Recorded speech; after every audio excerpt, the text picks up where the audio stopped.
Boy, Cam Smith is as impressive to listen to as he is to watch play the game. Here are some of the details on one of the brightest prospects in the sport.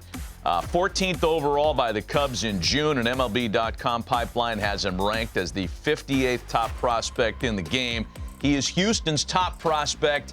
He's working in right field this camp, and we can't wait to visit with Cam. Pleasure to have him on with us on the Friday Stove. Cam, good morning. Good morning.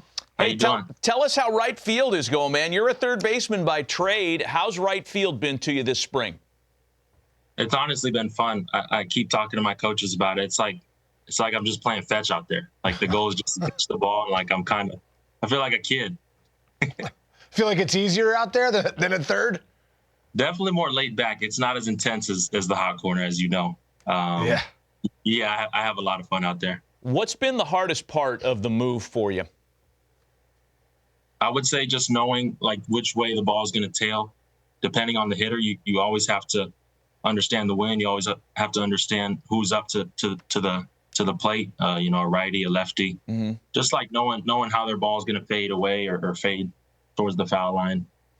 So what are the Astros telling you, Cam? Because we speculate all the time on this show about who's going to break camp with the big league team, what kind of, how much you're going to play. What are they telling you about your role this year? Honestly, I haven't heard much about what the future looks like for me. I think they're doing a good job of just keeping me right where my feet are at, to not force me to look forward.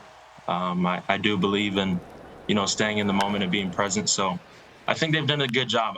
Honestly, everybody wants to know where I'm going to be at, where I'm going to start. But, I kind of like how they're going about it. Cam, being so young, man, and coming into big league camp, what was your mentality and your attitude coming into camp from day one?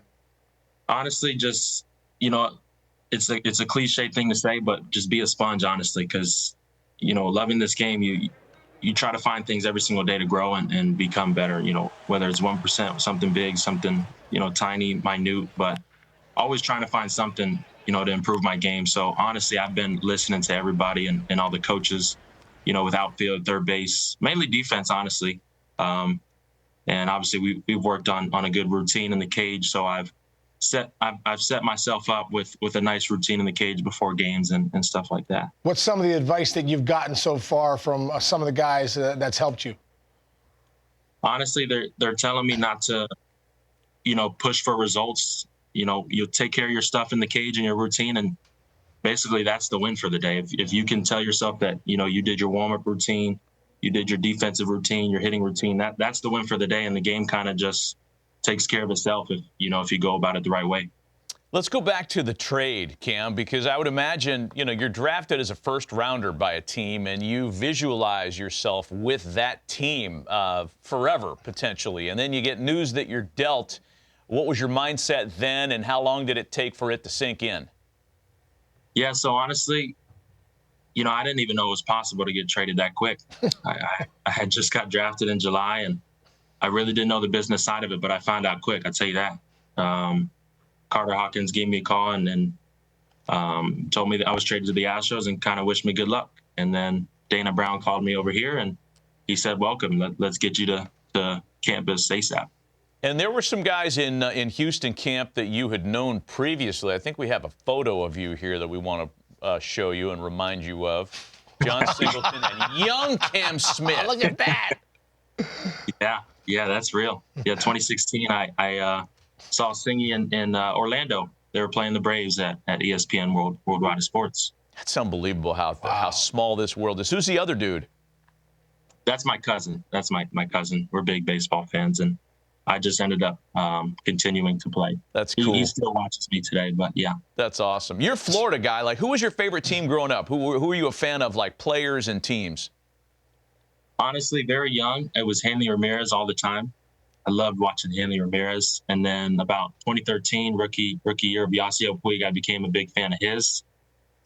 He kind of faded off a little bit, so then I became a fan of Corey Seager. I don't know. I kind of just bounced off guys, basically. That's cool. But I have so many favorites, honestly. I love watching these guys play. And to get to play with them today and even against them is huge. Cam, when I saw the Knowles shirt there, I just want to go back really quick. In 2023, my son was playing in the Cape Cod League, and I went and saw him for a week, and they were playing Hyannis, and you crushed a ball to left center, and you don't know who these guys are. I remember getting the program out, and I was like, who's this dude? Like, Cam Smith. And I was like, and I've followed you since then, man. Talk about the Cape League and what that meant for you, because you turned out to be one of the top prospects there. You had a monster year. What did that do for your confidence? It's definitely huge. To be honest with you, I didn't really have an approach before going to the Cape in summer. I had an okay freshman year at Florida State. Link Jarrett did a good job of teaching me all the approaches I needed, but I didn't trust myself to stick to one. And I went to the Cape. I stuck to an approach. I was stubborn to it, and it ended up working out really good for me. And I took pride in my routine, my hitting routine. BP, I only go oppo. I don't pull the ball, so that helped out a lot. That's awesome. Hey, 2 p.m. today, and that's why we're so grateful for your time today. It's a spring breakout series game between you and the Astros prospects and the Nationals and their prospects. What does this game mean to you, the chance to play with all the young guys that might graduate together with a lot of eyeballs on you? Yeah, I mean, these guys are the next superstars, so I think it's a great opportunity, honestly, because everybody's going to look back at these games and be like, hey, you know, look at this guy when he was just coming up, and now look at him today. So it's going to be a fun game, honestly. It's going to be a whole lot of fun. Awesome. Cam, we appreciate the visit today. We're fans of yours, have loved watching you play this spring, and wish you nothing but success moving forward with your career.